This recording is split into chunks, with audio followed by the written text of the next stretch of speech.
साहब हैं, वो ये चाहते हैं कि मैं अकीके की रकम के ज़रिए गरीबों की मदद कर दूं, तो क्या इससे उनका अकीका अदा हो जाएगा? ये जैसे आजकल के हालात में गालिबन होगा ना कि भाई अकीका करना है तो लोग भी बेचारे परेशान हैं तो उनको दे दिया जाए।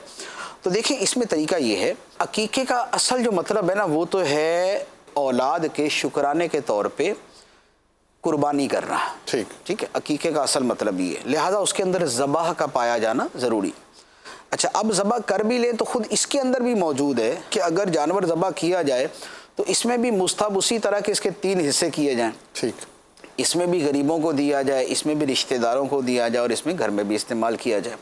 तो एक तो बहुत उम्दा सूरत ये है कि अकीका करें और जानवर ही ज़बह करें। ठीक, और अब आप चाहें तो उसका गोश्त तकसीम कर दें गरीबों में, ठीक, और चाहें तो सारा ही तकसीम कर दें, यानी चाहें तो 1/3 तकसीम करें, चाहें तो सारा ही गोश्त ये अकीके के तौर पे तकसीम कर दें। तो अब सारा गोश्त आप तकसीम कर देंगे, सदका कर देंगे, आपका अकीका भी हो जाएगा और जो गरीबों की मदद करनी है वो भी हो जाएगी। एक तो ये तरीका है। दूसरा ये है कि अगर पैसों के ज़रिए मदद करना चाहते हैं तो क्या पैसे गरीबों को देने से अकीका हो जाएगा? तो इसका जवाब ये है कि अकीका तो नहीं होगा, क्योंकि अकीके का तो माना ही शुक्राने में जानवर ज़बह करना, तो वो तो नहीं पाया गया।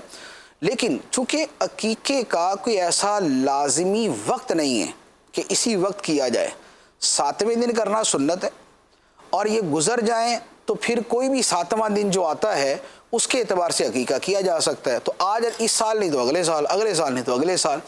तो आजकल अगर नज़र आए कि भाई मेरे रिश्तेदारों में कोई मोहताज है, मुस्तहिक है, मेरे पड़ोसियों में कोई गरीब है, मुस्तहिक है, या वैसे आपको कोई गरीब नज़र आते हैं और आप चाहते हैं कि जो अकीके की रकम है वो आप उनको दे दें और अकीका मौखर कर दें, तो ये भी ठीक है, इसमें कोई हर्ज नहीं है। लिहाजा ये किया जा सकता है कि आप गरीबों की मदद कर दें और अकीके को मौखर कर दें।